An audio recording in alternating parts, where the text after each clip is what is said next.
Oke, hari ini kita akan mencoba merangkum 4 chapter di satu pertemuan, tapi jangan khawatir, ini chapter yang cukup mudah. Oh ya, by the way, ketika saya sedang share screen, saya akan matikan video saya karena internet di tempat saya agak tidak stabil. Tapi anyway, semoga Anda bisa tetap mengikuti penjelasan saya dengan baik. Nah, jadi di sini kita punya 4 chapter yang akan kita rangkum, tapi sebetulnya ini chapter yang cukup mudah karena kita hanya akan membahas intuisi tentang statistik, seperti deskriptif statistik, bagaimana menyajikan data, dan bagaimana menyajikan data numerik. Oke, ini basically seperti statistik SMA, jadi it's going to be easy. So let's begin. What is statistics? Nah, ini ada learning objective, bisa dibaca sendiri. Nah, jadi kenapa kita harus belajar statistik? Jadi apa manfaatnya kita belajar statistik? Jadi zaman sekarang kan zamannya ini ya, zamannya data science itu sedang ngetren banget. Nah, salah satu ilmu ya sebetulnya data science you're going to use statistic. So data are collected everywhere and require statistical knowledge to make information useful. Nah, ini sebetulnya kunci kenapa kita belajar statistik. Dengan banyaknya data yang bisa kita dapatkan, kalau kita tidak memiliki pengetahuan tentang ilmu statistika, maka kita tidak bisa menarik kesimpulan dari data tersebut. Oke. Nah, statistics is used to make a valid comparison and to predict the outcomes of the decision. Nah, jadi karena konteksnya sekarang kita di ilmu ekonomi ya, kita itu akan sangat amat sering sekali menggunakan statistik untuk mempertimbangkan keputusan apa yang akan kita ambil. Jadi kita tidak boleh mengambil keputusan itu secara sembarangan ya. Kita pasti berusaha mengambil keputusan dengan outcome yang terbaik. Nah, statistik itu akan membantu kita untuk bisa mendapatkan outcome yang terbaik. Oke? Atau bahasa mikronya optimum. Oke. Nah, statistic knowledge is useful in any career. Oke. What is meant by statistik? Nah, jadi apa sih definisi statistik? Nah, jadi statistik itu tidak hanya persoalan kita menampilkan numerical facts ya. Jadi bukan hanya sekedar, saya punya data yang telah dikumpulkan, ini hasilnya. Nah, tidak hanya itu saja. Nah, tapi statistik di sini adalah the science of collecting, organizing, presenting, analyzing, and interpreting data to assist in making more effective decision. Oke, jadi bukan hanya asal mengumpulkan data lalu menampilkan, tapi di sini kita akan belajar bagaimana mengorganize data itu, menampilkan dengan baik, menganalisis dan menginterpretasi data tersebut. Nah, ini adalah ini adalah salah satu contoh penggunaan statistik. So, the inflation rate for the calendar was 0.7%. Nah, jadi kita punya sebuah numerical fact di sini. Ada fakta bahwa inflasi rate untuk tahun ini adalah 0,7%. Nah, dengan menggunakan statistik, kita bisa melakukan komparasi antara statistik tahun ini dengan statistik di masa sebelumnya. Jadi kita bisa lihat, ini inflasinya naik atau turun, atau kira-kira sama. Kita juga bisa dengan menggunakan statistik melihat tren dari kenaikan atau penurunan inflasi. Nah, dengan statistik juga kita bisa melihat hubungan statistik antara si inflasi itu dengan variabel ekonomi yang lain, misalnya interest rate dan juga government bonds. Oke. Nah, tipe statistik, jadi sebetulnya ada banyak tipe statistik, tapi yang akan kita pelajari sekarang ada 2 tipe statistik. Kita punya deskriptif dan juga inferential. Nah, descriptive statistic can be used to organize data into meaningful formula. Jadi, descriptive statistik itu yang paling basic. Jadi nanti ketika Anda sedang menyusun tesis misalnya ya, lalu Anda bersiap untuk menganalisa data yang sudah Anda kumpulkan, nah itu langkah pertama yang most likely akan diminta oleh dosen pembimbing Anda itu adalah melakukan deskriptif statistik. Jadi Anda harus memperlihatkan kira-kira bagaimana perilaku data yang telah Anda kumpulkan tersebut melalui deskriptif statistik. Nah, jadi Intinya dengan deskriptif statistik itu kita men-summarize data kita. Jadi misalnya nilai tertinggi berapa, nilai terendah berapa, rata-rata berapa, standar deviasinya berapa, dan lain-lain. Oke. Nah, jadi deskriptif statistik ini contohnya. Misalnya ada 46.000 lebih interstate highway di Amerika. Nah, the interstate system represent 1% of nation's road but carries more than 20% of the traffic. Texas has the most interstate highways and Alaska doesn't have any. Nah, jadi ini dia menjelaskan ya tentang interstate, ada sekian banyak interstate, dan dari sekian itu 1% itu adalah nation road, dan di antara semua interstate ini 20% traffic itu ada di situ, dan yang punya interstate paling banyak itu adalah Texas, dan yang tidak punya interstate itu adalah Alaska. Nah, ini contoh dari deskriptif statistik. Oke. Sebetulnya dari deskriptif statistik saja sudah banyak informasi yang bisa kita dapatkan. Misalnya suatu hari nanti Anda menganalisa data sensus ya, data Susenas, nah itu Anda sudah bisa menjelaskan misalnya untuk tingkat pendidikan yang menyelesaikan perguruan tinggi misalnya, itu berdasarkan penghasilan, berdasarkan income, itu di income bracket keberapa yang paling banyak menyelesaikan pendidikan tinggi, atau menurut gender, atau menurut daerah tempat tinggal, dan sebagainya. Okay, so descriptive statistic is simple, but it's very powerful. Nah, berikutnya, ini yang versi agak sedikit lebih kompleks ya, itu adalah inferential statistic. Nah, inferential statistic can be used to estimate properties of a population. Nah, maksudnya apa? Nah, jadi begini, ketika kita ingin melihat karakteristik penduduk Indonesia misalnya, nah itu kan idealnya kita ingin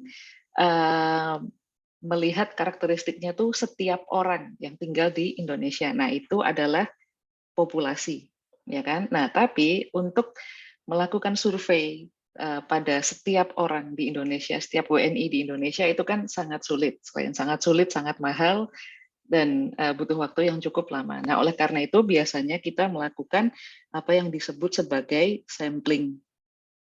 Nah, sampling itu, jadi kita mengambil sampel dari penduduk di Indonesia, misalnya kita ambil 80% dari penduduk Indonesia yang kita survei, jadi nggak 100%. Nah, itu adalah sampling. Nah, inferential statistik ini adalah dia menganalisa sampel tadi itu untuk mendapatkan sebuah gambaran kira-kira karakteristik dari populasi itu seperti apa.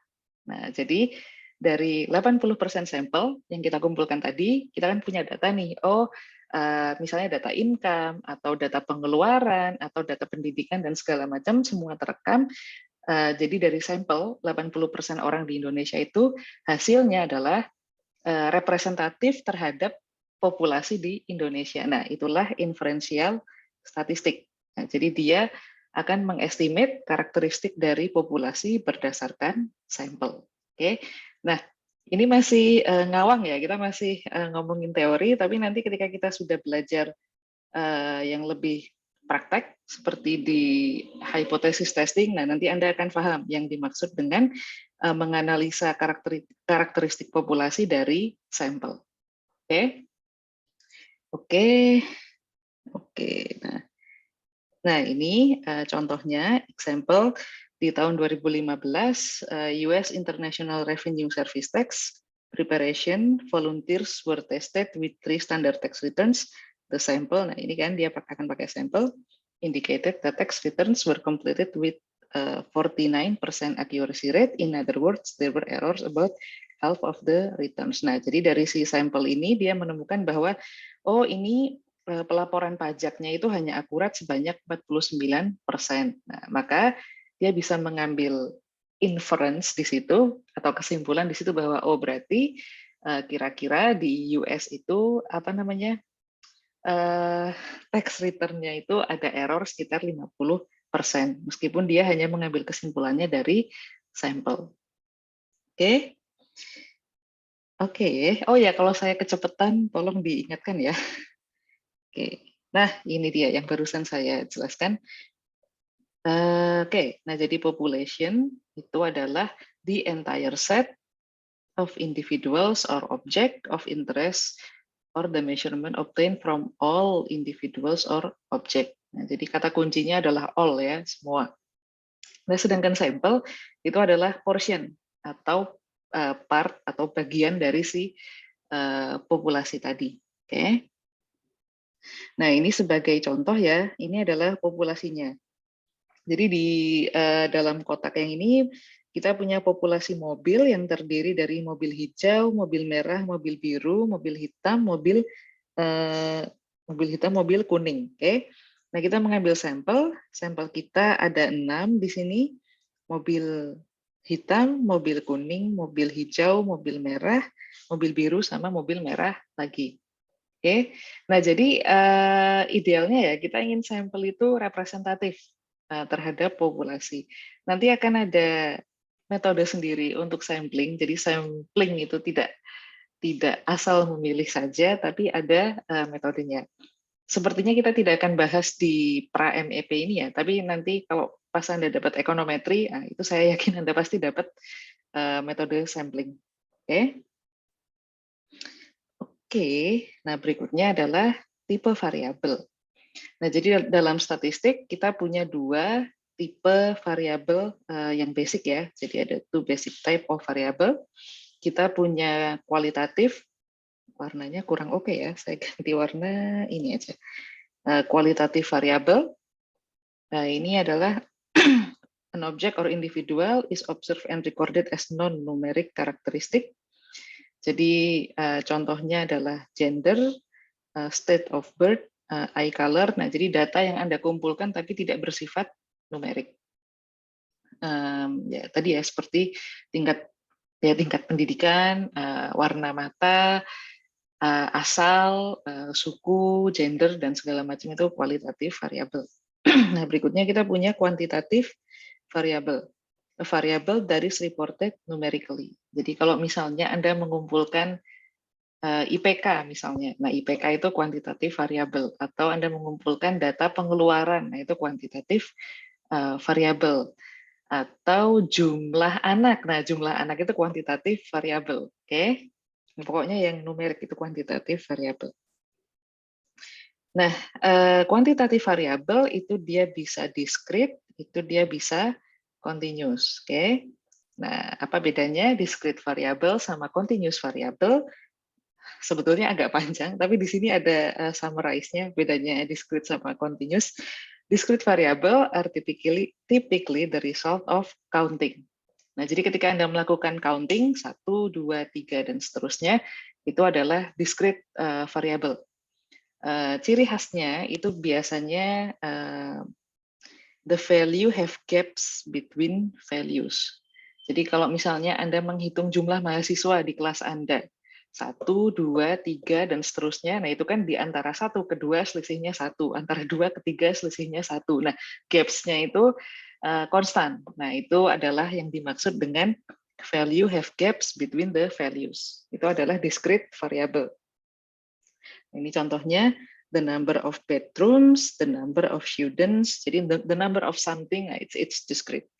Nah, sedangkan continuous itu biasanya adalah hasil dari pengukuran atau measuring something. Di sini continuous variable, you can assume any values within a specific range. Nah, jadi kata kunci dari continuous variable itu adalah adanya range ini ya. Jadi kalau misalnya di sini contoh yang bagus adalah duration of flights from Orlando to San Diego. Jadi kalau Anda naik kereta atau naik pesawat atau naik mobil misalnya dari satu titik ke titik yang berikutnya dan Anda mengukur durasinya kayak misalnya dari Solo ke Jogja misalnya kalau naik Pramex ternyata 58 menit misalnya seperti itu. Nah, itu adalah continuous variable. Jadi dia itu hasil dari pengukuran dan dia itu adalah range. Itu continuous variable, oke? Atau juga grade point average, GPA misalnya. Nah, GPA itu sebetulnya bukan dari counting ya, dia sebetulnya pengukuran. Makanya dia masuk ke continuous variable. Oke, karena menghitung GPA itu tidak as simple as menghitung berapa mata kuliah yang Anda sudah lulus atau hal seperti itu, tidak. Karena ada pengukuran tersendiri, ada range-nya. Range GPA kan 0 sampai 4 kan. Nah, itu makanya GPA atau IPK itu masuk ke continuous variable. Oke. Oke.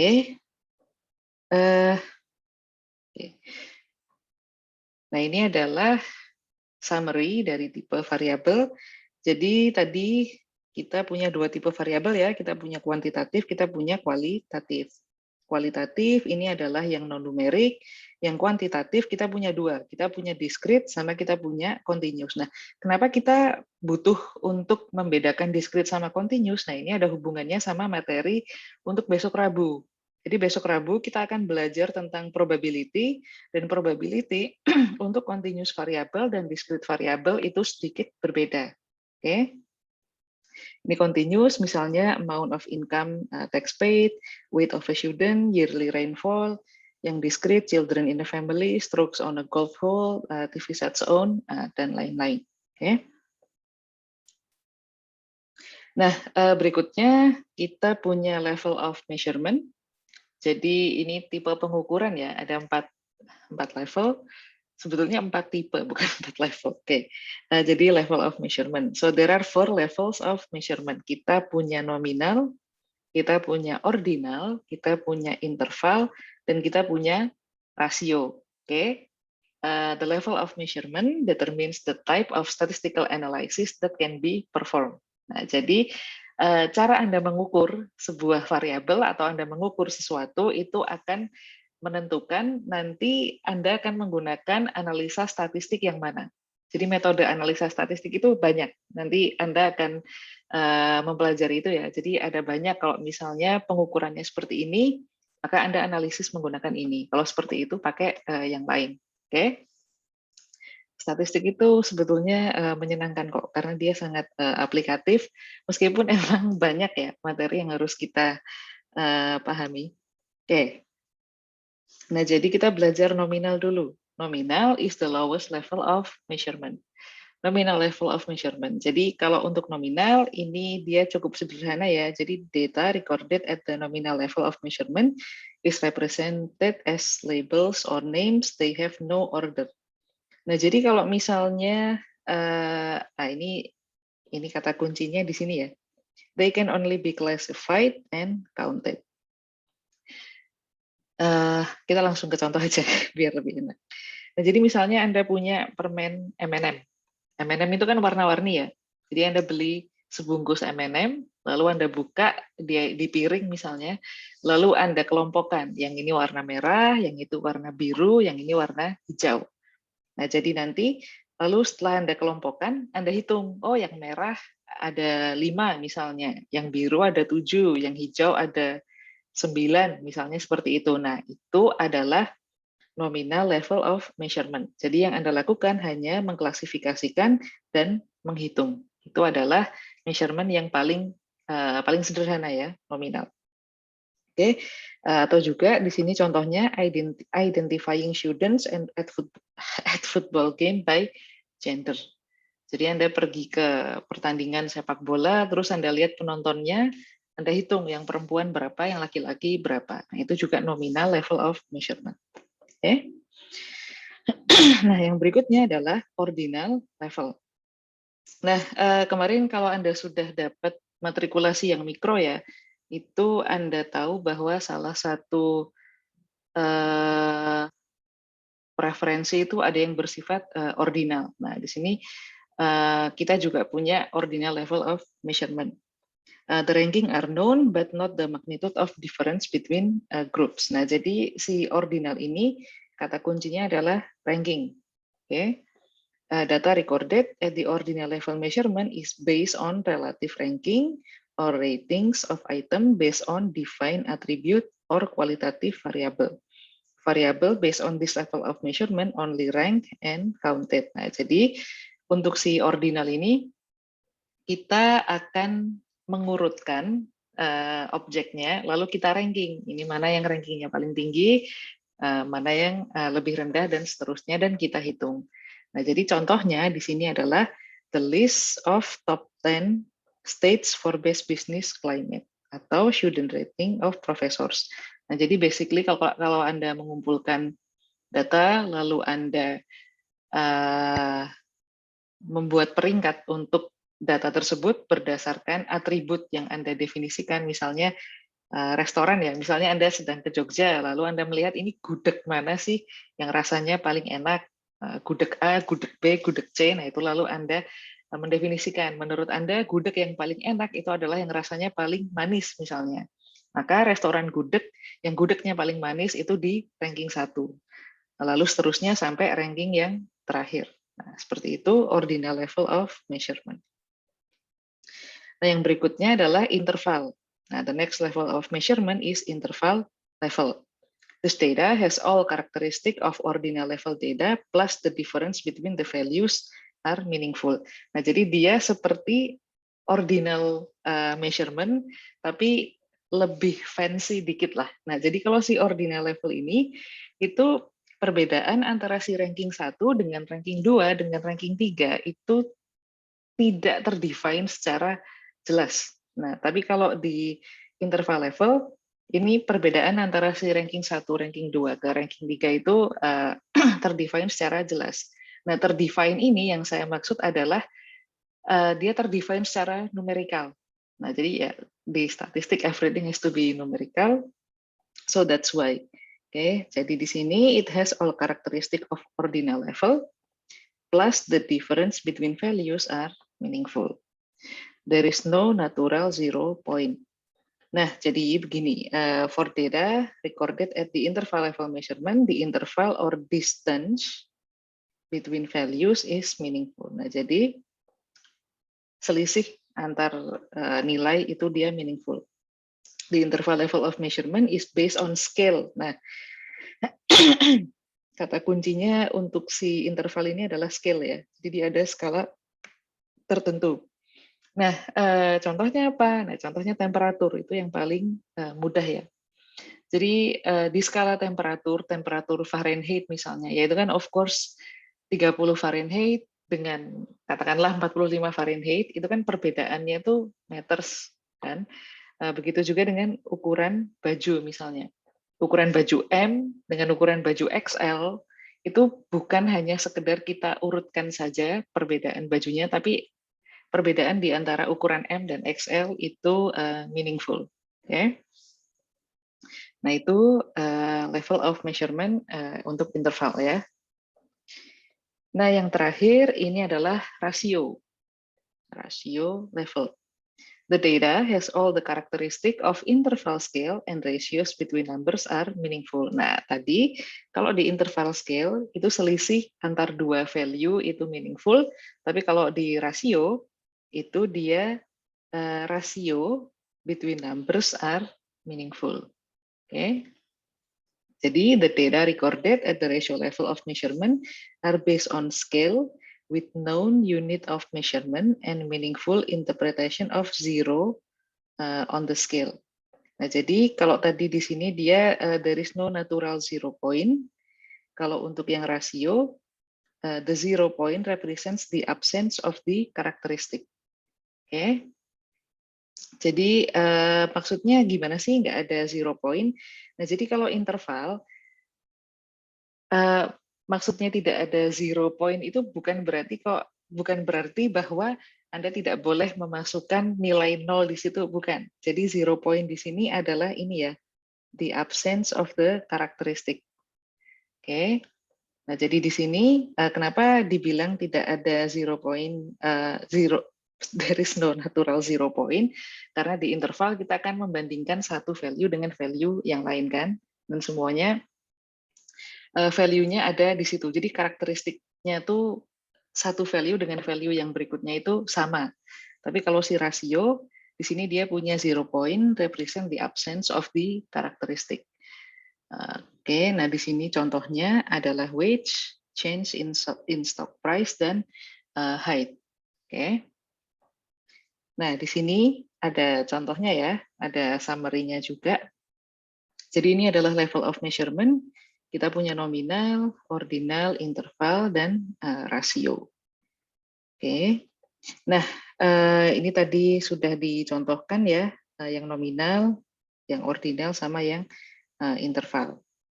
Oke. Nah, jadi di sini interval sama rasio, untuk yang interval meaningful difference between values, yang rasio meaningful 0 point and ratio between values. Nah, di sini misalnya profit, fuel efficiency, distance to class. Sedangkan yang interval temperature, dress size. Oke. Oke. Nah, ini adalah ethics and statistik. Oke. Nah, jadi di statistik ini selain kita akan belajar matematikanya atau kita belajar hitung-hitungannya, nah ini kita juga harus memperhatikan ethics ya. Practice statistics with integrity and honesty when collecting, organizing, summarizing, analyzing, and interpreting numerical information.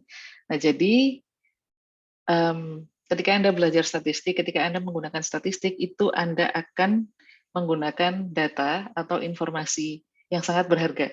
Informasi tersebut itu sebetulnya bukan hanya angka atau informasi saja. Jadi katakanlah Anda menggunakan data sensus atau Anda mengumpulkan data primer. Itu bukan sekedar angka kan, sebetulnya itu kan karakteristik dari manusia atau subjek yang Anda approach, ya kan?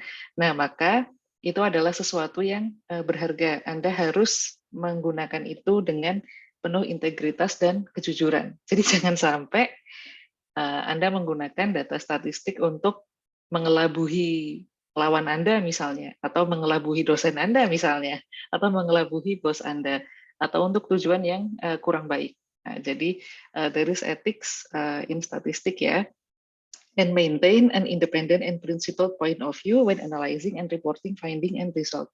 Nah, jadi wajib hukumnya untuk menjadi seorang peneliti yang objektif. Jadi ya data yang Anda dapat itu sesuai atau tidak sesuai ekspektasi Anda, ya sudah, itu tidak bisa diubah-ubah lagi.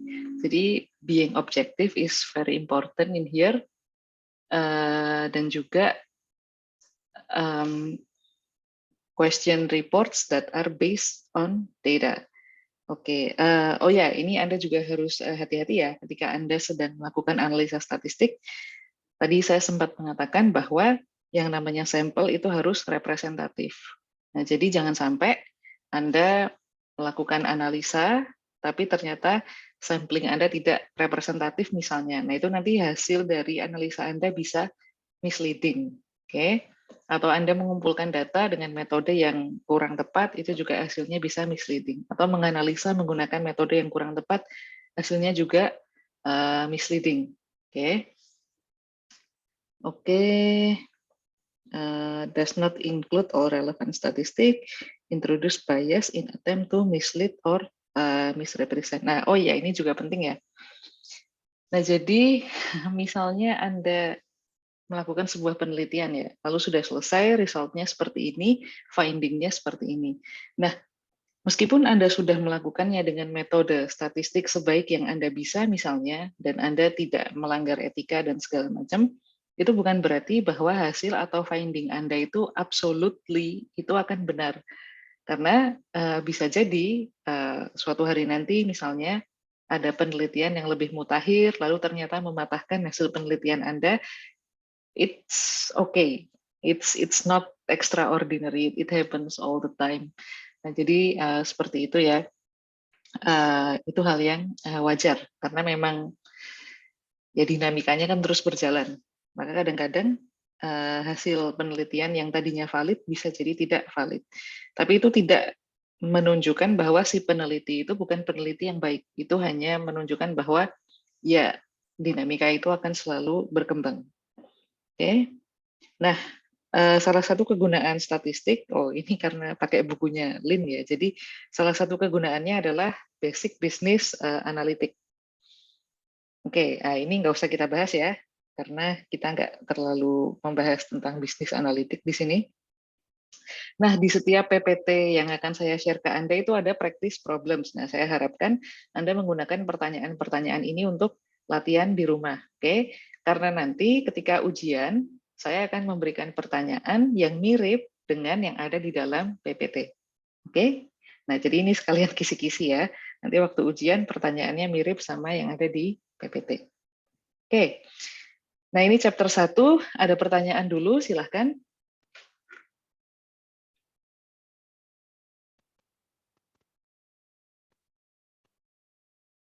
Oke. Kalau misalnya ada teman Anda yang belum bisa join, nanti dikasih tahu ya informasi tentang kuliah ini, nanti diupload di YouTube dan segala macam. Oke. Oke, nggak ada pertanyaan kah? Kalau nggak ada, saya akan lanjut ke chapter 2.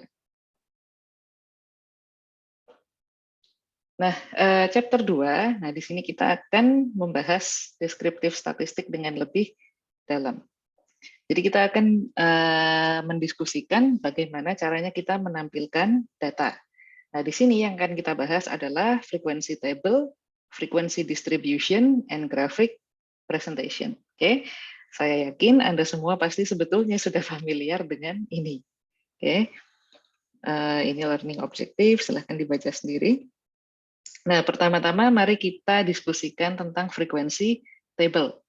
Frequency table itu apa? Frequency table is a grouping of qualitative data into mutually exclusive and collectively exhaustive classes showing the number of observation in each class. Ini kenapa tadi saya agak ketawa, karena ini, istilah ini, mutually exclusive and collectively exhaustive, ini nanti kita akan banyak mempelajari, kita akan banyak menggunakan istilah ini ketika kita belajar probabilitas. Oke? Jadi untuk sementara ini saya biarkan saja dulu istilah ini, tapi besok Rabu atau besok Jumat itu pasti kita akan banyak membahas tentang ini. Oke. Nah, mutually exclusive means the data fit in just one class. Collectively exhaustive means there is a class for each value. Oke. Nah, jadi maksudnya gimana sih? Nah, ini maksudnya seperti ini. Jadi kelas yang di sini itu kita bisa katakan sebagai kategori. Oke. Nah, jadi di sini kita punya lokasi dan kita punya jumlah mobil. Nah, si lokasi ini kan adalah sebuah kategori ya. Jadi ini adalah kelasnya.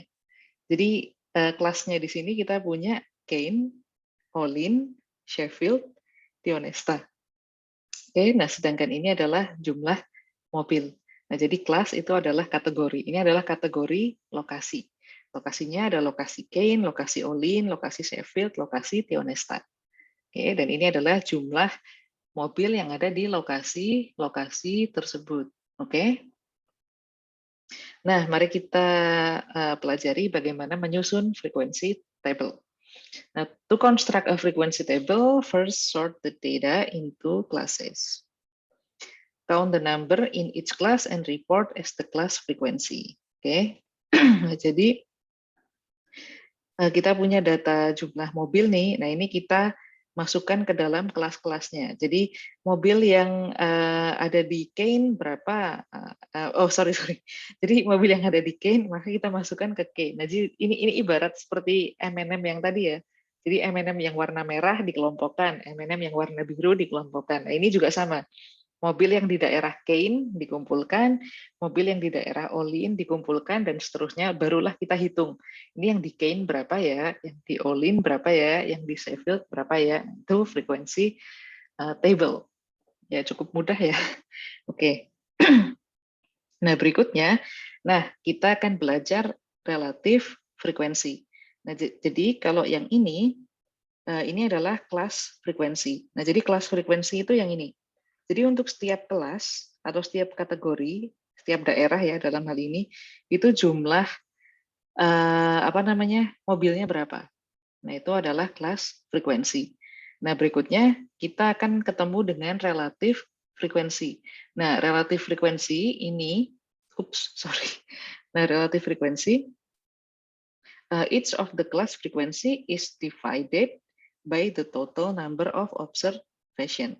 Nah, jadi untuk menghitung relatif frekuensi, itu Anda lihat dulu jumlah mobil per kelas, lalu totalnya berapa. Oke, nah untuk ketemu relatif frekuensi itu jumlah mobil yang ada di kelas yang ini, di kelas yang gain ini, Anda bagi dengan totalnya. Nah, maka Anda akan ketemu ini. Jadi di sini ada caranya ya. Caranya adalah dengan jumlah frekuensi di kelas tersebut dibagi dengan total. Nah, itu ketemu relatif frekuensi. Jadi relatif frekuensi ini adalah jumlah frekuensi relatif pada totalnya. Oke. Jumlah frekuensi kelas relatif pada totalnya. Itulah relatif frekuensi. Oke. Nah, ini yang berikutnya juga caranya sama. Jadi yang untuk relatif frekuensi yang ini itu 40 dibagi dengan 180 ya. Ini ada caranya di sini. Oke. Dan seterusnya. Nah, itu relatif frekuensi. Nah, kenapa sih kita butuh relatif frekuensi? Nah, jadi kadang-kadang kita ingin tahu ya percentage atau ya persentase sih biasanya ya. Misalnya kita ingin tahu dari kelima lokasi ini itu mana yang dia tuh persentase mobilnya paling banyak misalnya seperti itu. Nah, itu kita bisa menggunakan relatif frekuensi. Tinggal dibikin persen aja ya. Ini kan belum persen, tapi ya bisa dibikin persen. Oke. Nah, berikutnya adalah bar chart. Nah, ini pasti Anda juga sudah familiar dan sudah sering pakai juga pasti. Bar chart, a graph that show the qualitative class on the horizontal axis and class frequency on the vertical axis. The class frequency are proportional to the height of the bar. Nah, jadi dia untuk sumbu X-nya itu adalah kelas. Sedangkan sumbu Y-nya ini adalah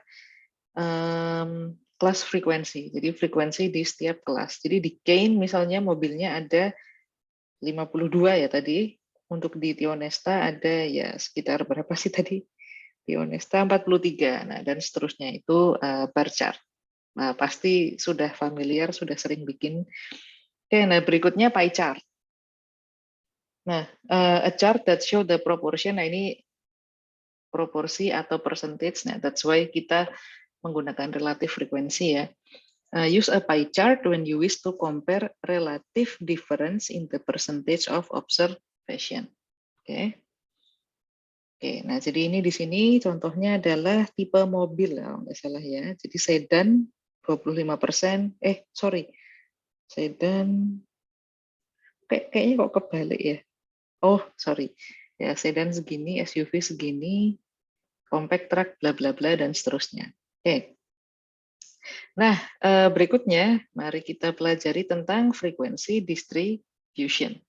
Nah, frequency distribution itu apa? Nah, frequency distribution, a grouping of quantitative data into mutually exclusive and collectively exhaustive classes showing the number of observation in each class. Ada 4 step yang akan kita lakukan untuk menyusun frequency distribution.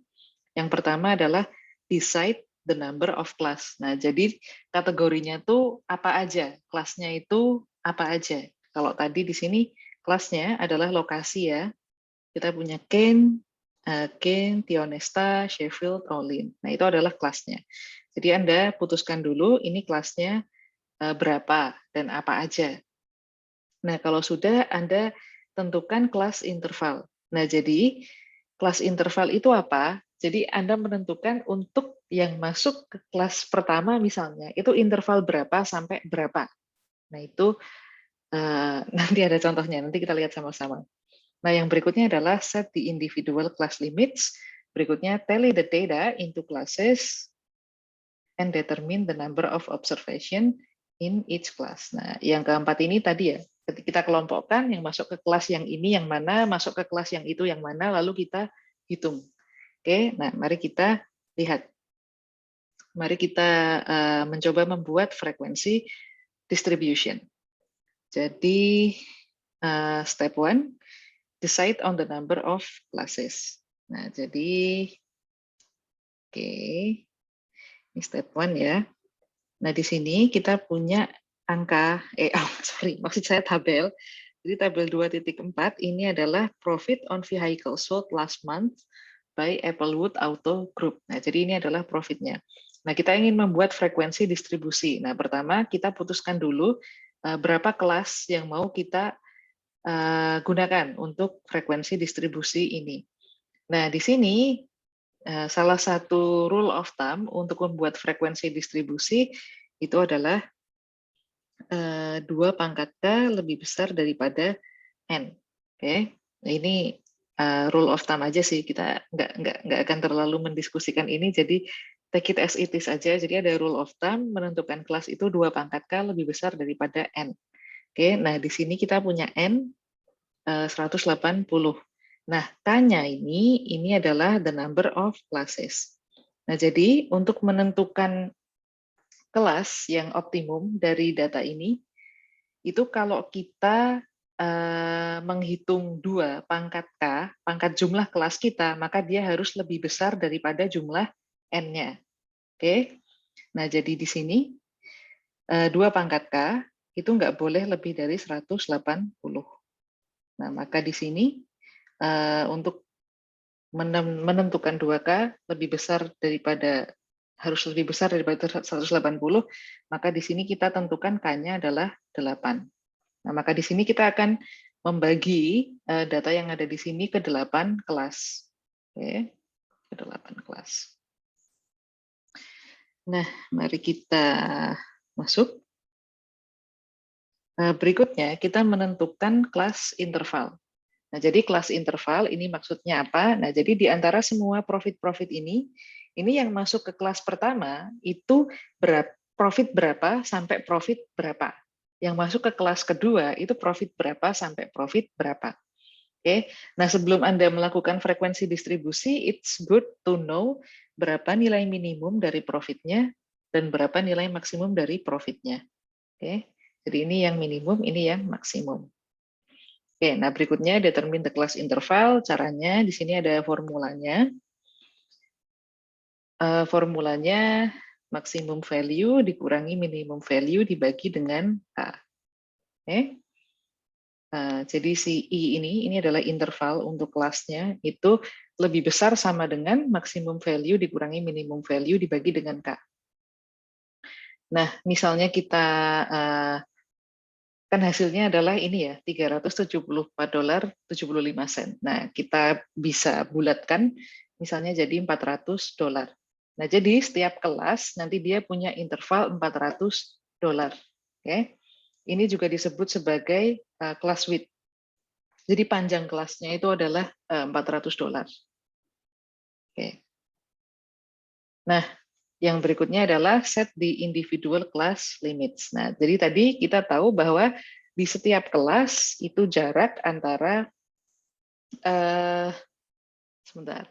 Di setiap kelas itu dia punya interval $400. Nah, sekarang kita akan menentukan untuk setiap kelas itu nilainya berapa sampai berapa. Oke, nah jadi seperti ini. Kita menentukan lower limits untuk si kelas itu. Lower limit should be rounded to an easy read whole number when possible. Nah, jadi misalnya tadi ya kita punya apa tadi? I atau interval sama dengan $400, ya kan? Untuk setiap kelas. Nah, maka di sini dan tadi kelasnya adalah kita punya 8 kelas. 1 2, 3, 4, 5, 6, 7, 8. Oke. Nah, jadi kalau Anda notice 200 ke 600, lalu 600 ke 1000, ini setiap kelas di sini dia punya interval $400, ya kan? Nah, di sini maksudnya kelas limit itu adalah kita menentukan untuk kelas yang pertama ini berapa sampai berapa, kelas yang kedua berapa sampai berapa. Nah, inilah yang disebut sebagai kelas limits. Oke, berapa sampai berapanya. Kalau intervalnya yang $400 ini kan sudah kita tentukan di step yang sebelumnya. Di step yang sebelumnya lagi kita menentukan berapa kelas yang kita inginkan. Oke. Oke, nah jadi misalnya seperti ini nanti kelas kita punya 8 kelas dengan interval $400 dengan nilai 200 sampai 600 untuk kelas pertama dan seterusnya sampai kelas ke-8. Oke.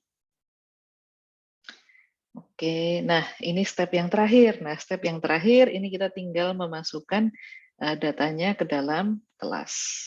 Oke. Nah, jadi caranya adalah kita kembali ke tabel yang ini, tabel 2 strip 4 ini, lalu dari angka ini kita tentukan, ini dia masuk ke kelas yang mana ya? Oh, misalnya untuk kelas, untuk angka, sorry, maksud saya untuk profit yang 294, ini dia masuk ke kelas pertama. Sedangkan untuk profit yang 3.200 dia masuk ke kelas yang ke-8. Oke, nah itu akan kita lakukan ke semua profit yang ada di tabel ini. Maka nanti jadinya seperti ini. Untuk kelas yang pertama ini, frekuensinya adalah kita punya 8. Nah, kita punya 8 di sini. Kelas yang kedua kita punya 11 ya. Ini 11 dan seterusnya sampai totalnya kita sudah masukkan semua profit. Oke, totalnya 180 frekuensi di sini. Oke, nah seperti itu frekuensi distribution. Oke, nah jadi seperti ini. Kita punya kelasnya di sini, frekuensi setiap kelas di sini, dan kita punya relatif frekuensi. Cara menghitungnya seperti tadi ya. Ini ada cara menghitungnya di sini. Oke. Bu, boleh tanya? Silahkan. Iya Bu, untuk pembulatan bisa nggak Bu nanti apa harus ke 400 apa boleh 300? Ini kan 374 ya berarti 370 atau 380 gitu Bu. Oke, terima kasih. Nah, untuk pembulatan atau bahkan untuk penentuan kelas itu sebetulnya semuanya terserah kepada peneliti. Oke, nah jadi kalau misalnya Anda punya range data dengan angka yang berbeda dari ini misalnya, dan lebih enak kalau dibulatkannya ke 380 instead of 400 misalnya, itu nggak apa-apa. Jadi itu semua tergantung dari data yang Anda miliki dan tergantung dari keputusan si peneliti. Nah, di sini dicontohkan ke angka yang cukup mudah untuk dihitung ya. Ini supaya lebih mudah aja penjelasannya. Tapi nanti ketika Anda ketemu data Anda sendiri, nah itu menentukannya bebas. Jadi nggak ada ketentuan harus bulat atau harus genap atau harus ganjil, itu nggak ada. Semuanya tergantung dari data Anda dan tergantung dari formula yang udah pakem. Nah, jadi kayak ini formula yang sudah pakem. Dan juga ini juga formula yang sudah pakem ya, meskipun nggak selalu, tapi ini salah satu cara paling mudah untuk menentukan kelas itu adalah ini. Apakah harus seperti ini? Enggak juga. Jadi itu tergantung dari si peneliti dan juga data yang dia miliki. Nah, untuk di mata kuliah statistik, dan nanti ketika Anda belajar ekonometri, itu Anda kalau tanya ke dosen Anda, itu pasti jawabannya adalah tergantung. Karena nanti memang semuanya tergantung. Tergantung data, tergantung teori, tergantung si peneliti. Oke, Oke, terima kasih. Ada pertanyaan lagi? Bu, maaf izin tanya, mungkin tadi Silakan. saya miss ya. Untuk yang N-nya itu 180 itu memang given ya untuk di setiap data atau ada rumus lagi tersendiri yang di langkah nomor 2 tadi? Oke, terima kasih. Nah, jadi ini kan ya, N180. Nah, N ini adalah jumlah dari dataset Anda. Jadi 180 ini dari mana? Ini dari sini. Jadi di sini Anda punya 180 data.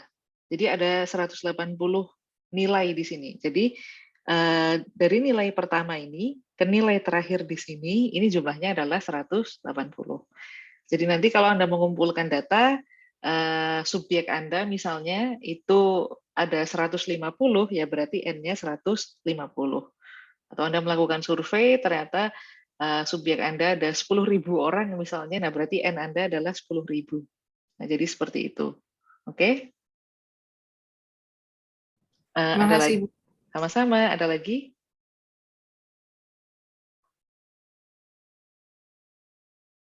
Oke, saya lanjut ya. Nanti kalau ada lagi silahkan saya dipotong, tidak masalah.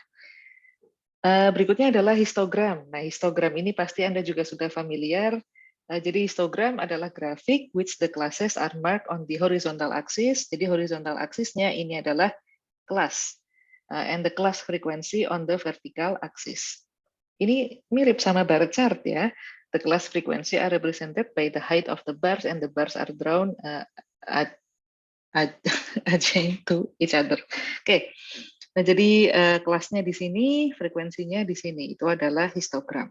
Kita pasti sudah biasa menggunakan ini di Excel, jadi saya nggak perlu menjelaskan lagi ya. Nah, selain dengan histogram, kita bisa menunjukkan frekuensi distribusi itu dengan menggunakan poligon. Nah, poligon itu kayak histogram tapi titik-titik kayak gini ya.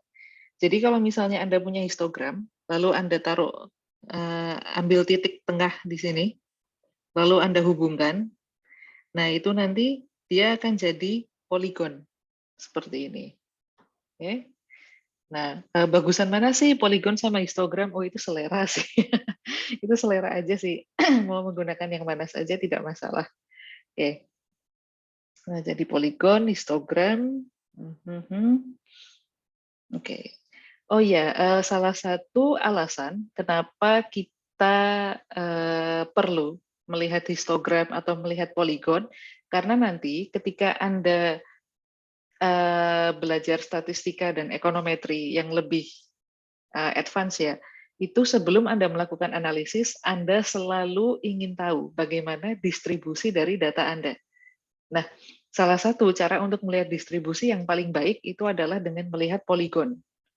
Nah, jadi misalnya Anda punya distribusi data yang seperti ini ya, ini sebetulnya distribusi data yang cukup baik. Dia mendekati distribusi normal. Nah, dengan mengetahui distribusi data, itu nanti memudahkan Anda untuk menentukan alat analisisnya. Misalnya, oh ini distribusinya normal, berarti saya bisa menggunakan z-test. Kalau misalnya, oh ini distribusinya tidak merupakan distribusi normal, berarti Anda tidak bisa menggunakan z-test. Nah, misalnya seperti itu. Oke, tapi itu untuk topik nanti, minggu depan. Oke. Nah, berikutnya adalah kumulatif frekuensi distribution. Nah, kalau ini tadi hanya sekedar frekuensi distribusi, sekarang kita akan belajar kumulatif frekuensi distribution. Sebetulnya cukup ini ya, mudah. Nah, jadi, oke, kita baca dulu aja. To construct a cumulative frequency distribution at each frequency to the frequencies before it. This shows how many values have accumulated as you move from one class down to the next class. Nah, jadi untuk kelas yang ini ya, kita kan tadi punya kelas ini $200 sampai 600, 600 sampai 1000 dan seterusnya. Itu sama dengan ini. Jadi yang 200 sampai 600 itu untuk kelas yang less than 600. Yang 600 sampai 1000 itu yang less than 1000 dan seterusnya. Nah, ini frekuensi yang tadi kita hitung. Nah, kumulatif frekuensi, ini kumulatif frekuensi. Nah, kumulatif frekuensi itu kita dapat dari mana? Kita dapat dari menambahkan frekuensi di sini dengan frekuensi yang sebelumnya. Oke.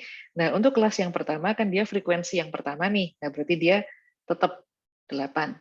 Tapi untuk yang kelas yang kedua, di sini dia didapat dari frekuensi kelas pertama ditambah frekuensi kelas kedua. Oke. Nah, jadi ini penting untuk saya garis bawahi ya. Less than 600 di sini, ini berarti untuk, supaya nggak penuh-penuh banget, yang less than 600 ini untuk, dikit. Ini untuk yang profit 200 sampai 600, ya kan? Nah, tapi kalau yang less than 1000, ini maksudnya bagaimana? Apakah dia hanya 600 sampai 1000? Bukan. Less than 1000 ini berarti dia 200 sampai 1000. Karena dia memuat semua profit yang kurang dari 1000. Nah, oleh karena itu, frekuensinya dia tidak hanya frekuensi yang 11 ini. Karena frekuensi yang 11 ini itu sama dengan yang di sini ya. Frekuensi yang 11 ini hanyalah untuk profit yang antara 600 sampai 1000.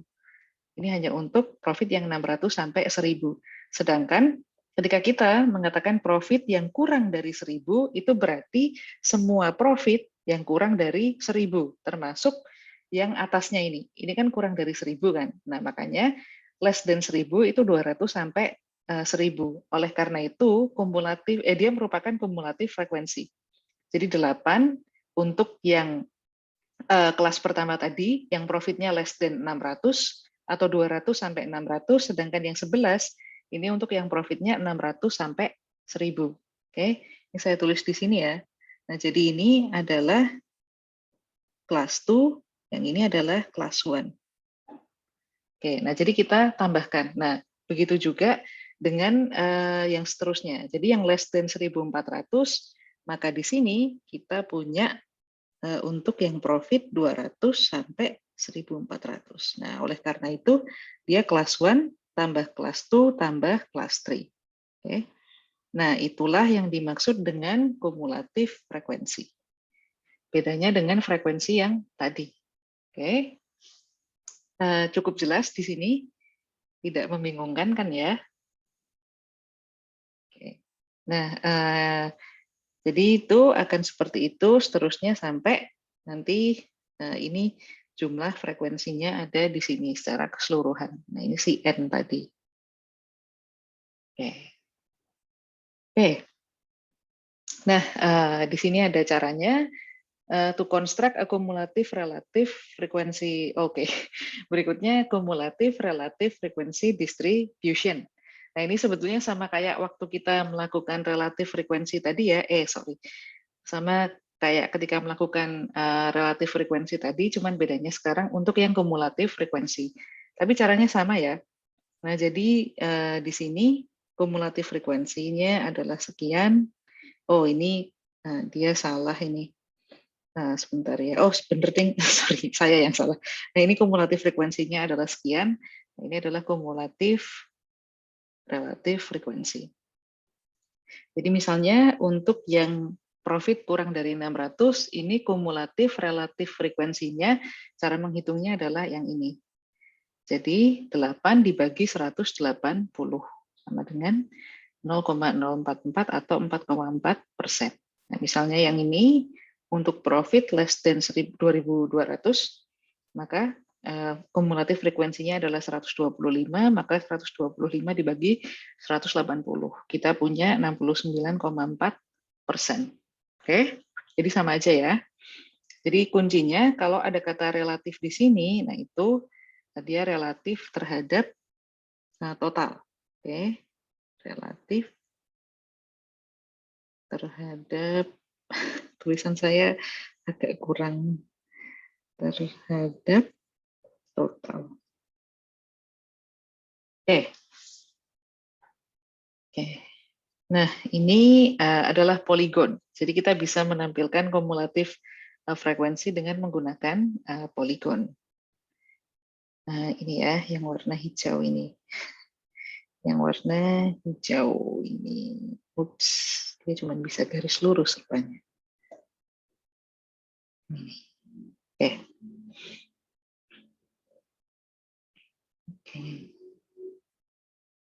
Nah, itu untuk chapter 2.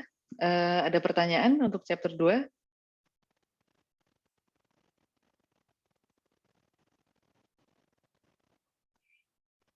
Oke, kalau nggak ada, kita masuk ke chapter. Oke, kita masuk ke chapter 3. Nah, ini kita masih di deskriptif statistik ya. I'm sorry. Kita masih di deskriptif statistik. Sekarang kita masuk ke numerical measure. Oke. Nah, jadi measure of location. Nah, jadi sekarang kita belajar pengukuran, tapi yang basic ya. Jadi pengukuran yang masih isinya adalah mendeskripsikan data. Nanti akan ada pengukuran yang isinya adalah inferensi dari data. Tapi ini masih pengukuran yang mendeskripsikan data. Nah, di sini yang akan kita pelajari adalah yang pertama, measure of location. Measure of location is a value used to describe the central tendency of a set of data. Nah, maksudnya central tendency itu apa? Jadi kalau Anda punya data yang banyak misalnya, jadi kayak nilai profit tadi misalnya, itu kan antara nilai terkecil sama nilai terbesar, itu kan sangat jauh ya jaraknya, dan variasi datanya itu sangat banyak. Nah, untuk secara umum melihat karakteristik data, kita ingin melihat central tendency. Central tendency itu ibaratnya kalau kita punya data dengan distribusi normal, itu bentuknya seperti ini. Nah, di bagian sini, saya kasih ini ya, warna yang beda. Di bagian tengah sini, ini adalah nilai dari data yang paling common. Paling common itu artinya satu, dia bisa artinya adalah paling banyak keluar. Dua, dia bisa diartikan sebagai nilai tengah. Tiga, dia bisa diartikan sebagai nilai rata-rata. Nah, tapi dengan mengetahui central tendency yang ada di sini, itu banyak sekali informasi yang bisa kita dapat. Oke, jadi misalnya Anda melihat data penghasilan misalnya, data penghasilan lulusan S1 di Indonesia misalnya. Nah, itu kan beragam ya, tergantung dari di mana dia bekerja, tergantung dari berapa lama dia sudah bekerja, tergantung dari di mana dia bekerja dan segala macam. Nah, itu yang ingin kita lihat biasanya apanya? Kan nilai rata-ratanya kan. Jadi dengan melihat, oh kalau lulusan S1 rata-rata gajinya di Jogja katakanlah 10 juta misalnya. Nah, maka Anda bisa menyimpulkan bahwa oh berarti nanti kalau saya lulus S1 paling tidak saya akan mendapatkan gaji sekitar itu. Nah, itulah yang dimaksud kenapa kita ingin melihat central tendency.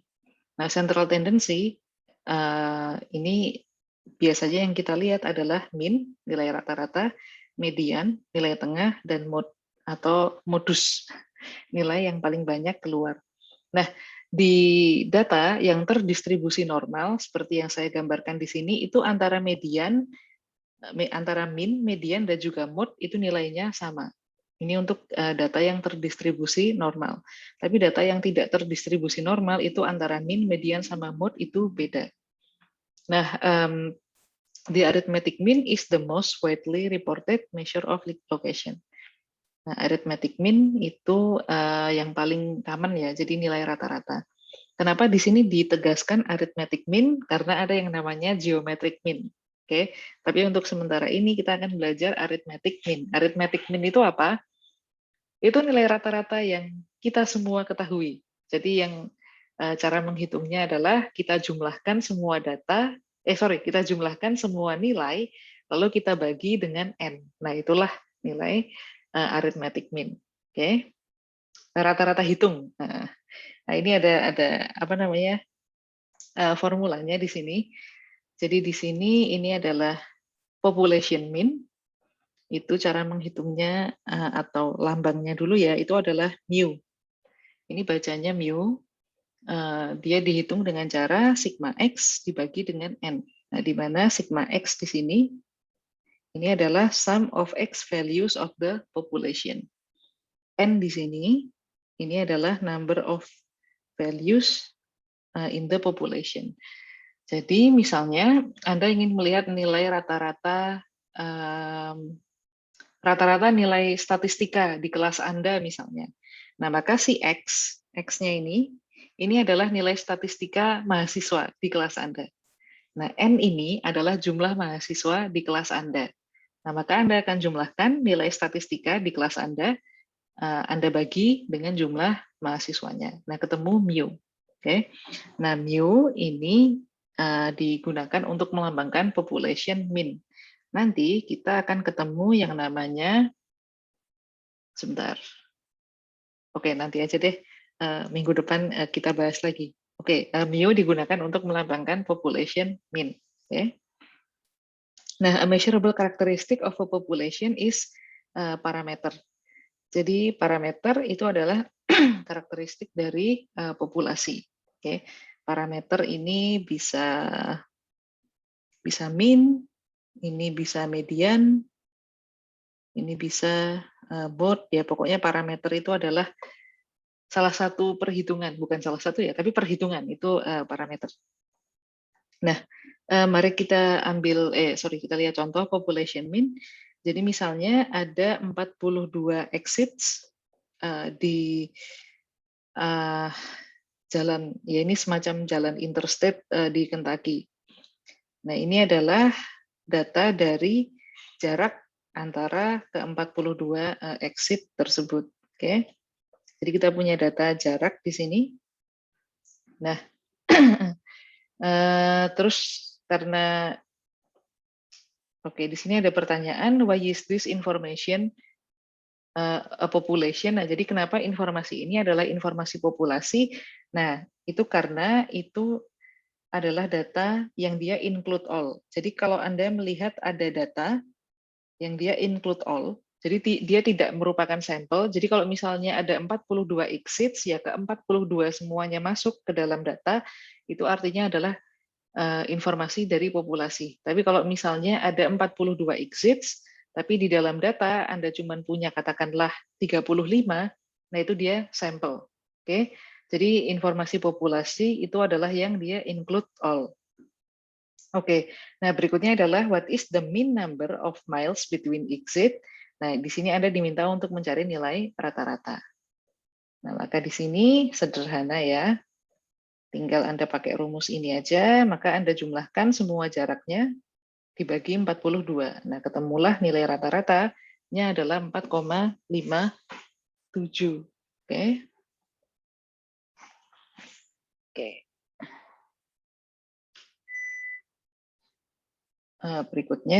Berikutnya adalah sampel mean. Nah, ini adalah sampel mean, kalau tadi adalah population mean. Nah, kalau population mean, itu lambangnya adalah mu. Nah, tadi saya mau mengatakan ini. Kalau population mean, itu lambangnya adalah mu. Kalau sampel mean, itu lambangnya adalah X bar. Nah, Anda harus ingat-ingat ini. Mu itu untuk population mean, X bar itu untuk sampel mean. Karena apa? Karena nanti kita akan mempelajari analisis yang berbeda antara sampel dan populasi. Saya ganti warna ungu misalnya. Nah, sampel mean ini lambangnya adalah X bar. Nah, untuk sampel itu N-nya itu adalah N kecil. Untuk populasi N-nya adalah N besar. Jadi N di sini yang ini ya, N besar, ini adalah jumlah populasinya, number of population. Yang N kecil ini adalah number of sample. Oke, N kecil. Oke, dan di sini kita punya X ya, seperti biasa itu adalah value, X bar adalah rata-ratanya. Oke. Nah, tadi kalau pengukuran populasi kita punya yang namanya parameter. Untuk pengukuran sampel kita punya yang namanya statistik. Itu adalah karakteristik dari sampel. Oke. Ini caranya sama ya. Jadi rata-rata sampel itu Anda jumlahkan semua nilainya dibagi dengan jumlah sampel. Oke. Oke. Nah, ini sampel dari sampel mean. Verizon is studying the number of hours per day that people use their mobile phones. A random sample of 12 customers showed the following daily usage in hours. Oke. Oke. Jadi dia mengambil sampel 12 orang customer ya dari keseluruhan customernya dia, dan ini adalah penggunaan telepon genggam mereka per hari. Jadi ada yang 4,1 jam, 3,7 jam dan seterusnya. Nah, kalau Anda diminta untuk mencari nilai rata-ratanya, maka sampel mean itu rumusnya seperti ini. Nah, Anda jumlahkan semua nilainya dibagi dengan jumlah sampelnya. Berarti di sini kita punya 4,1 bla bla bla, dari sini Anda tambahkan sampai sini. Dibagi 12. 12 itu yang ini ya, jadi 12 ini adalah N. Dan nilai yang di sini adalah X. Yang kita cari adalah X bar. Oke. Jadi rata-rata penggunaan telepon genggamnya adalah 4,5 jam. Oke. Oke. Cukup jelas? Oke. Nah, ini adalah properties dari arithmetic means atau karakteristik dari arithmetic means. Interval or ratio scale of measurement is required. All data values are used in the calculation. The mean is unique. Nah, jadi untuk rata-rata aritmatik ini itu interval atau rasio itu ada. Lalu semua data itu masuk ke dalam perhitungan. Nah, yang berikutnya the mean is unique. Maksudnya apa? maksudnya the mean is unique, ya nilai dari rata-ratanya itu unik gitu. Jadi kalau misalnya Anda ketemu rata-ratanya 6 dari data Anda, 6, yaitu Anda nggak akan menemukan nilai lain dari 6 yang merupakan rata-rata. Agak lucu ya. Tapi yang dimaksud dengan unik dalam konteks matematika itu adalah dia satu-satunya. Jadi nggak ada nilai lain selain dia yang merepresentasikan nilai rata-rata. Oke, it means it's unique. Kenapa harus di-emphasize bahwa the mean is unique? Karena dalam matematika itu bisa aja sebuah nilai itu tidak unik. Oke? Misalnya Anda belajar kalkulus, lalu Anda diminta untuk mencari X atau mencari Y. Kadang-kadang kan tidak ketemu bahwa Y hanya satu nilai saja. Bisa saja Y itu either 2 atau -4 atau berapa. Nah itu artinya Y itu tidak unik. Tapi dalam hal ini nilai rata-rata dia unik. Jadi nggak ada nilai lain yang merepresentasikan rata-rata. Oke, lalu the sum of the deviation of the means equals 0. Nah, nanti kita akan belajar juga tentang standar deviasi ya. Tapi deviasi itu artinya adalah jarak dari nilai tertentu ke nilai rata-rata. Oke, itu adalah deviasi. Oke. A weakness of the mean is that it is affected by extreme values. Oke. Nah, jadi apa maksudnya kelemahan dari rata-rata itu dipengaruhi oleh extreme values? Nah, jadi itu seperti ini. Misalnya nih, Anda ujian statistik kelas saya.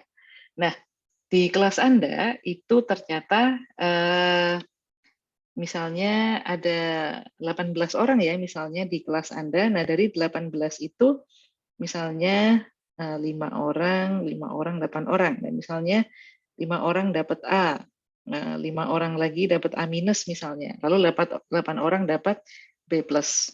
Nah, ini mungkin nilai rata-rata Anda, mungkin bisa nilai rata-rata Anda misalnya A minus, seperti itu misalnya. Nah, tapi kalau misalnya dari ke-18 ini 5, ini 5, ini 4 misalnya. Ada 5 orang yang dia dapat A. Tapi ada 4 orang di sini yang dapat F misalnya. Lalu di sini misalnya ada yang dapat B, ini di sini dapat C misalnya seperti itu. Nah, di sini ada nilai ekstrim ujung yang paling bawah, ada juga nilai ekstrim yang ujung paling atas. Nah, maka nilai rata-rata di kelas Anda dengan distribusi nilai yang seperti ini itu tidak akan A minus. Mungkin nilai rata-ratanya di sini adalah B minus misalnya. Nah, inilah yang menunjukkan bahwa nilai rata-rata itu dia dipengaruhi oleh extreme values. Kalau tidak ada nilai yang ekstrim, seperti contoh yang di sebelah sini, maka nilai rata-rata kelasnya adalah A-. Tapi kalau misalnya ada nilai ekstrim, ada yang dapat F, ada yang dapat A, nah ini bisa jadi nilai rata-rata kelasnya jadi B-. Nah itulah yang dimaksud dengan nilai rata-rata itu dipengaruhi oleh extreme values. Oke. Jelas so far?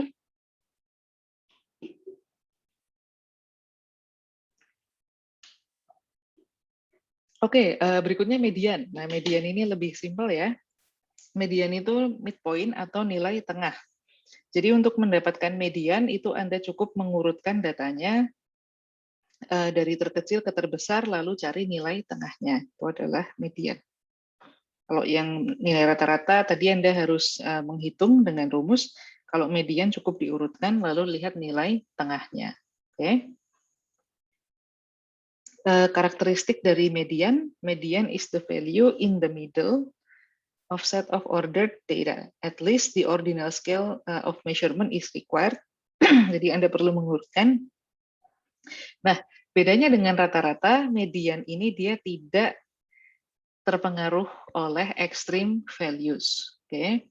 Karena apa? Karena dia hanya mengurutkan kan. Jadi kayak mau ada extreme value atau enggak ya mediannya nggak akan terpengaruh, tapi kalau mean itu akan terpengaruh, mean atau rata-rata itu akan terpengaruh.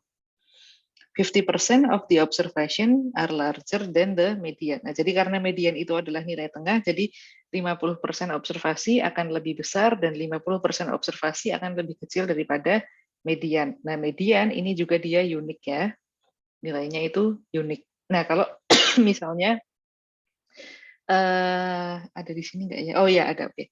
Nah, mari kita lihat bagaimana cara menemukan median.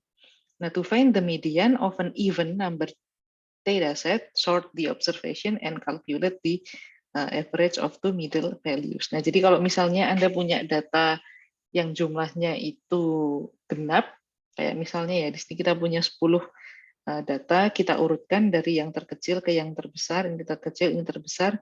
Mediannya itu yang mana? Kan median kan di sini ya.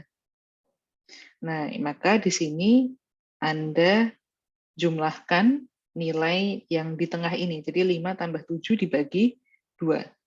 Itu adalah mediannya. 5 tambah 7 dibagi 2. Sama dengan 6. Itu adalah mediannya. Oke. Tapi kalau datanya jumlahnya ganjil, ya sama kayak ini ya. Berarti tinggal lihat mana nilai tengahnya saja. Oke.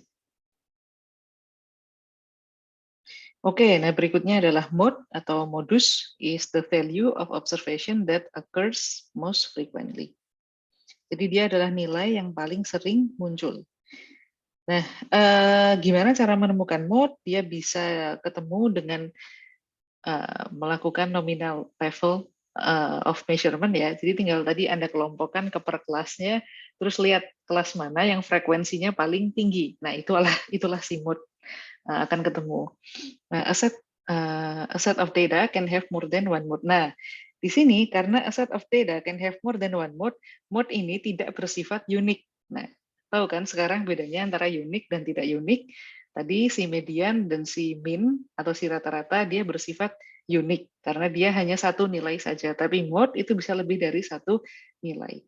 Jadi dia not unique, not unique. Kalau misalnya katakanlah ini si Sutik ini juga segini, nah ini kan berarti kan mode-nya ada 2.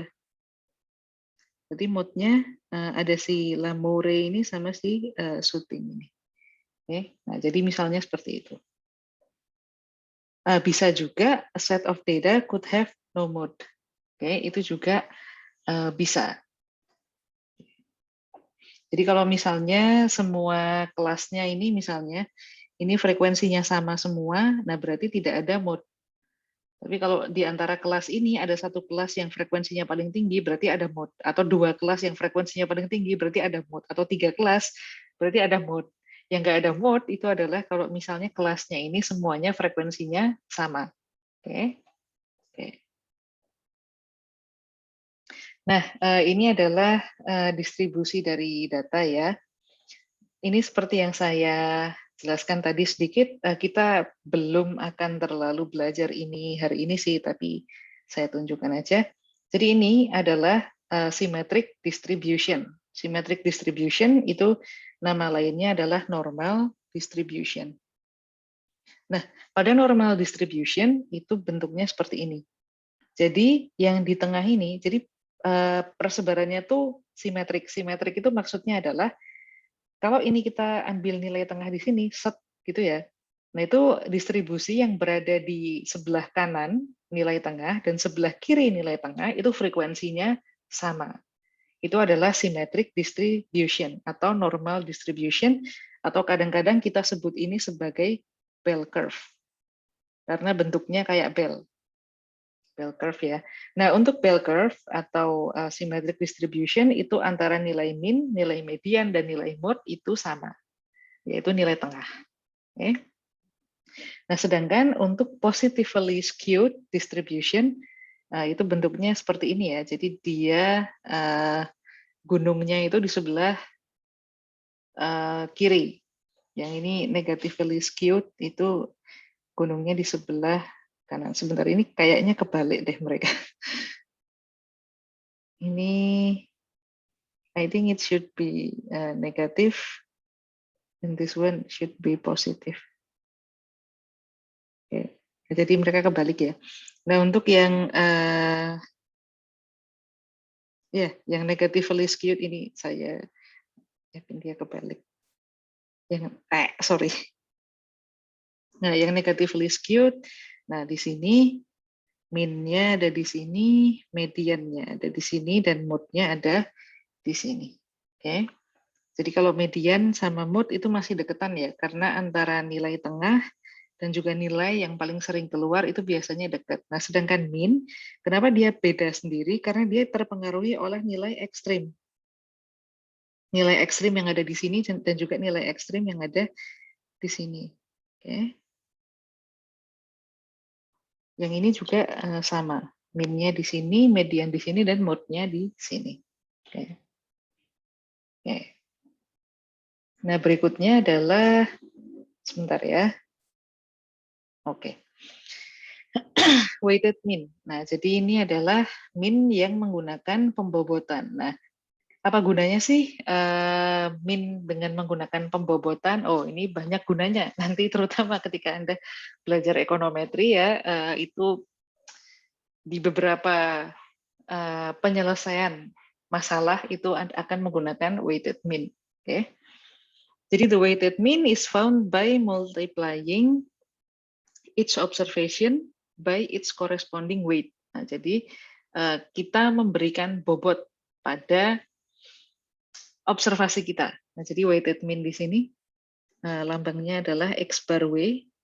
Jadi kita memberikan nilai weight atau W itu kita kalikan pada nilai X. Jadi nilai X itu adalah nilai observasi kita tadi. Nah, itu Anda kalikan dengan X, lalu pembaginya ini adalah si bobot tadi. Jadi bobot untuk observasi pertama ditambah bobot observasi kedua, ketiga, dan seterusnya sampai observasi yang terakhir. Nah, ini ada contohnya. The Carter Construction pays its hourly employee $16.5, $19, or $25 per hour. There are 26 hourly employees, 14 are paid by 16.5, 10 at 19, and 2 at 25. What is the mean hourly rate paid to the 26 employee? Nah, di sini yang kita lakukan adalah kita akan menggunakan jumlah dari employee ini sebagai bobot. Oke. Karena kalau misalnya kita hanya menghitung nilai rata-rata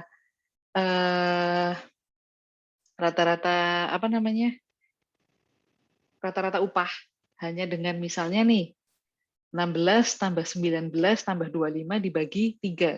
Itu kurang tepat. Kenapa kurang tepat? Karena nyatanya dari ke-26 employee ini itu dia dibayarnya beda-beda.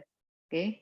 Jadi nggak bisa sekedar langsung ini dijumlahkan dibagi 3. Kita harus mempertimbangkan bahwa 14 orang itu dibayar sekian, 10 orang itu dibayar sekian, dan 2 orang itu dibayar sekian. Oke? Nah, maka kita jadikan jumlah employee-nya itu sebagai pembobot di sini. Jadi 14 dikali 16, 10 dikali 19, 2 dikali 25. Lalu dijumlahkan, dibagi dengan 14 tambah 10 tambah 2. Nah, maka rata-rata penghasilan atau rata-rata upahnya itu sebetulnya adalah 18,1154. Oke. Nah, jadi itu adalah nilai rata-rata yang menggunakan bobot. Oke. Ada pertanyaan?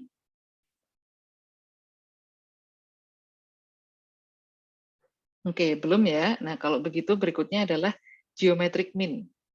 Nah, geometric mean itu apa? Nah, tadi saya sempat agak sebut geometric mean ya. Nah, geometric mean is the nth root of the product of n positive value. Nah, jadi ini adalah formula dari geometric mean atau GM. Ini adalah akar n dari dari hasil perkalian nilai observasi kita. Jadi misalnya kita punya observasi dari X1 sampai Xn. Nah, ini silahkan Anda kalikan, lalu diakar ke N-nya ini. Jadi misalnya Anda punya observasi itu X1, X2, X3, X4. Nah, misalnya seperti itu. Anda punya 4 observasi ya. Nah, ini geometric mean-nya itu adalah akar 4 dari perkalian ini. Jadi misalnya, nah kita pakai angka deh. Anda punya nilai apa ya, misalnya rata-rata ya apalah tinggi badan misalnya 160 dikali misalnya 163, lalu 165, lalu katakanlah ini 158. Nah, misalnya seperti itu. Nah, ini dikalikan lalu di akar 4. Nah, itu adalah geometric mean. Nah, misalnya seperti itu. Nah, geometric mean is also used to find the rate of change from one period to another. Jadi bisa juga geometric mean ini digunakan untuk melihat perubahan dari periode satu ke periode yang berikutnya. Caranya adalah nilai pada periode terakhir dibagi dengan nilai pada periode pertama di akar pangkat N dikurangi 1. Oke. Nah, ini nggak akan banyak kita bahas ya, yang si geometric mean. Kalaupun ada soal pun, nanti di soal itu akan menjelaskan bahwa ini adalah geometric mean. Jadi yang perlu Anda ingat adalah rumus yang ini. Kalau misalnya ada soal tentang geometric mean. Oke, berikutnya adalah dispersion. Dispersion itu apa? Nah, dispersion is the variation or spread in a set of data. Nah, jadi persebaran data, nah itu adalah dispersi atau dispersion. Nah, ukuran dari dispersion itu terdiri dari range, variance, dan standar deviasi. Oke. Nah, sebetulnya dispersion itu apa? Jadi gampangnya adalah kalau Anda punya sebaran data dan Anda tahu nilai tengah atau nilai rata-ratanya itu berapa, nah dispersi itu adalah Anda ingin melihat jarak dari titik yang Anda maksud ke nilai rata-rata. Jadi dispersi itu. Jadi jarak antara nilai tertentu terhadap rata-rata. Oke, itu adalah dispersi. Dispersi bisa dilihat dengan range, bisa dilihat dengan variance, bisa dilihat dengan standar deviasi. Oke. Nah, itu seperti apa, Bu? Nah, pasti masih bingung ya. Nah, ini ada contohnya, tenang aja. Nah, pertama range. Range itu adalah yang paling mudah di sini. Range is the difference between the maximum and minimum values in a set of data. Jadi kalau saya tanya, ini range datanya berapa? Nah, yang saya maksud adalah berapa selisih antara maximum value dengan minimum value. Nah, itu adalah range. The major characteristic of the range are two values are calculated, yaitu nilai tertinggi dan nilai terendah. It is influenced by extreme values. Nah, jadi extreme values akan mempengaruhi range. It is easy to compute and to understand. Oke, jadi itu adalah range. Oke. Nah, berikutnya variance. Nah, variance ini kita masuk ke konsep yang agak sedikit kompleks. Variance dan standar deviasi itu sangat penting. Itu akan kita pakai selamanya. Selama Anda kuliah di MEP itu pasti akan dipakai. Jadi ini penting. Oke, nah variance di sini kita melambangkan variance itu dengan sigma square. Jadi sigma square itu adalah variance. Sedangkan sigma biasa itu adalah standar deviasi. Itu adalah standar deviasi. Jadi standar deviasi pangkat 2 itu adalah variance. Nah, untuk population variance itu lambangnya adalah sigma square. Tapi kalau misalnya sampel variance nanti lambangnya adalah S. Ya, nanti kita belajar di slide berikutnya. Sekarang kita belajar population variance dulu. Nah, population variance atau sigma square itu dihitung dengan menggunakan formula sigma dikali X dikurangi mu pangkat 2 dibagi dengan N. Nah, X di sini adalah nilai dari observasinya, mu di sini adalah nilai rata-rata dari observasi Anda. Nah, jadi Anda cari dulu selisihnya, Anda pangkatkan 2, lalu Anda jumlahkan. Jadi dari observasi pertama dikurangi nilai rata-rata, pangkatkan 2. Tambah observasi kedua, dikurangi nilai rata-rata, pangkatkan 2, ditambah terus sampai observasi yang terakhir dibagi dengan N. Oke, nah itu adalah population variance. Oke, ya, sigma square Oke, di sini ada X, mu, sama N besarnya. Nah, ini karakteristik dari variance. All observations are used. The units are somewhat difficult to work with. Yes, they are the original unit square. Nah, jadi ngitung variance tuh pasti nanti hasil angkanya tuh biasanya nggak asik. Ya, namanya juga variance ya. Sebenarnya sesuai namanya, variance itu melihat variasi dari data Anda. Oke, itu adalah variance. Nah, ini adalah contoh dari population variance. Nah, jadi di sini kita punya data, the number of traffic citation issued last year by month in Beaufort County, South Carolina is reported below. Nah, jadi di sini kita punya data citasi per bulan. Jadi Januari 19, Februari 17, Maret 22, dan seterusnya. Nah, kita diminta untuk mencari varians dari populasi tersebut. Nah, maka kita hitung ya. Pertama, ini kita urutin dulu bulannya. Lalu citasinya berapa per bulan. Jadi si Januari, dia ada 19 dan seterusnya, totalnya sekian. Oke. Nah, kita cari dulu nilai rata-ratanya atau mu-nya. Nah, mu-nya di sini kita punya 29. Nah, berikutnya setelah kita tahu mu-nya berapa, step berikutnya adalah ini. Kita cari X dikurangi mu. X dikurangi mu itu berarti, saya tulis saja ya, X dikurangi 29. Oke. Nah, X dikurangi 29 itu 19 dikurangi 29 itu minus 10. 17 dikurangi 29 itu minus 12. Dan seterusnya sampai 10 dikurangi 29 minus 19. Ini 34 dikurangi 29, dia 5. Oke, nah kalau sudah hasil yang ada di sini, itu Anda kuadratkan.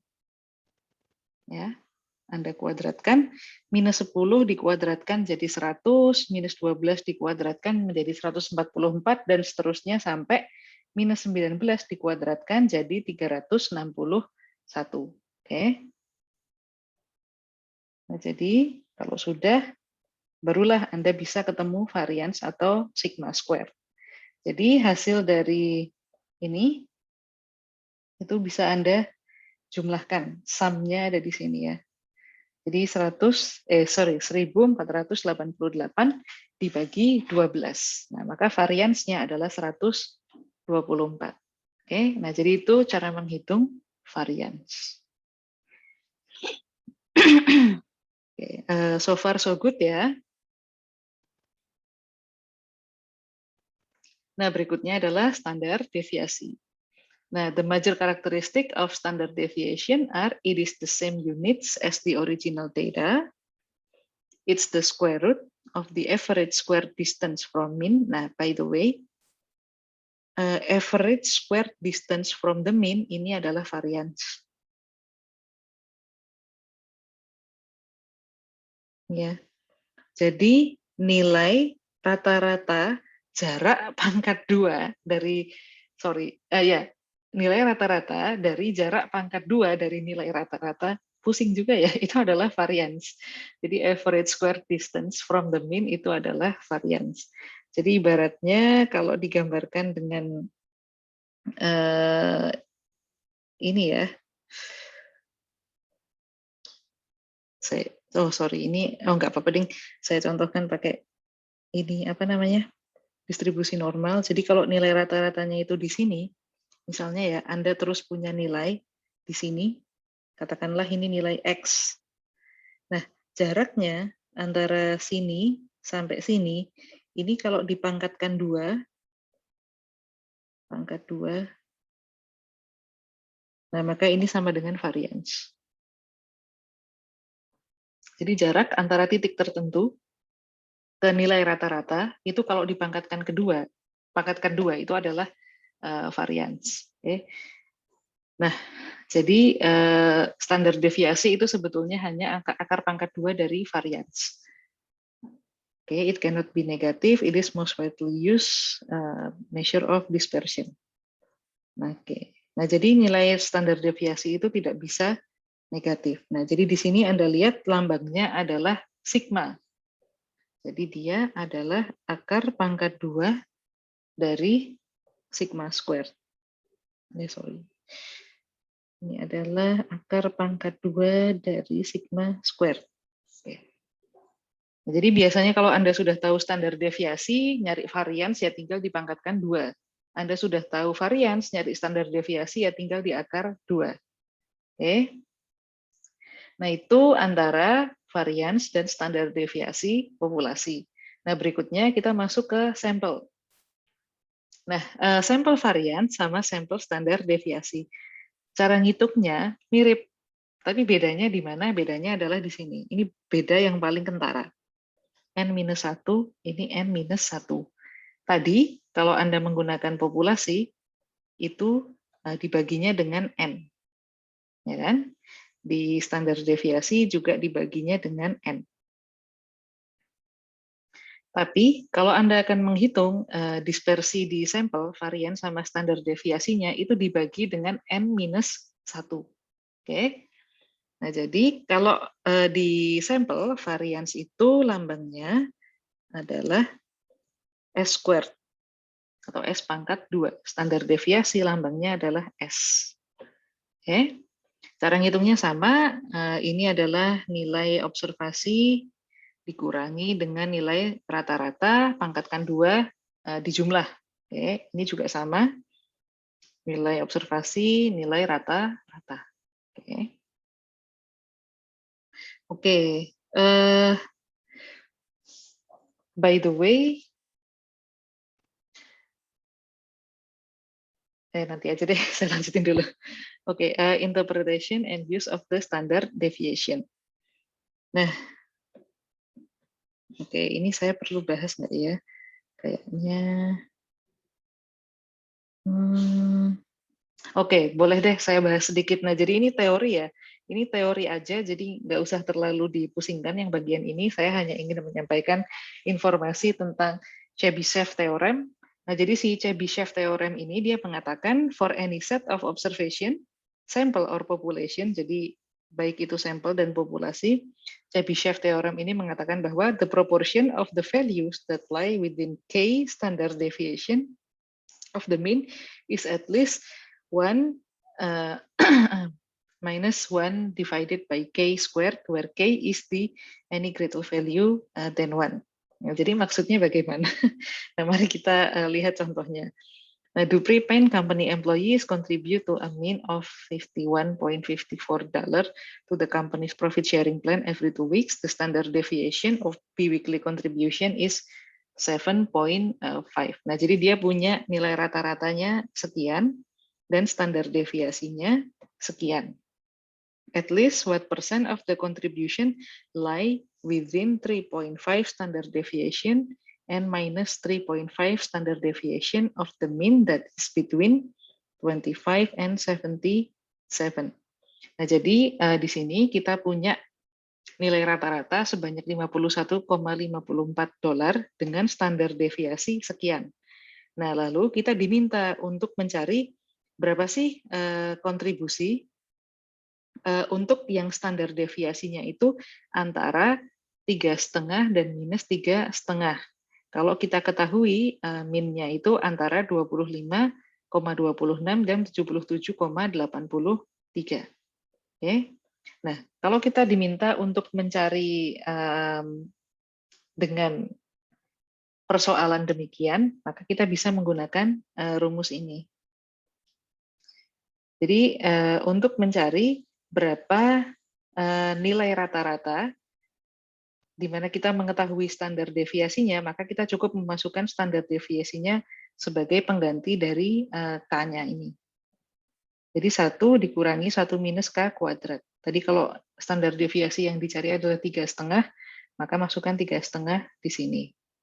Maka ketemulah bahwa hasilnya adalah 0,92. Oke. Ini saya yakin pasti agak membingungkan ya. Nah, ini ada penjelasan lebih lanjutnya.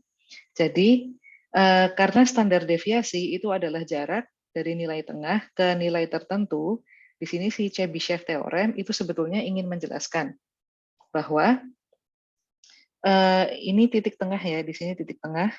Dan kalau kita geser ke sini, set, set, set, set. Nah, ini artinya kita akan menggeser dia sebanyak 1 standar deviasi. Kalau kita geser lagi sampai ke yang saya arsir warna biru ini, nah ini artinya kita akan tergeser 2 standar deviasi. Kalau kita geser lagi ke yang warna ungu misalnya, nah ini kita akan geser ke kanan sebanyak 3 standar deviasi. Nah, Chebyshev Theorem itu sebetulnya ingin menegaskan bahwa kalau kita geser ke kanan dan juga ke kiri sebanyak 1 standar deviasi, maka yang ada di antara jarak ini itu adalah 68% dari populasi.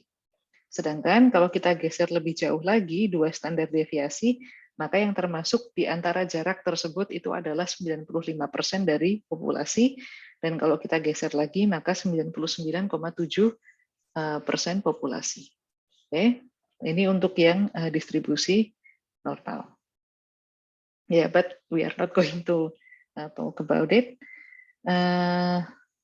Oke, ini perlu nggak ya? Sebentar ya, karena kita cuma punya 6 pertemuan, saya mencoba untuk menentukan mana yang perlu, mana yang nggak perlu.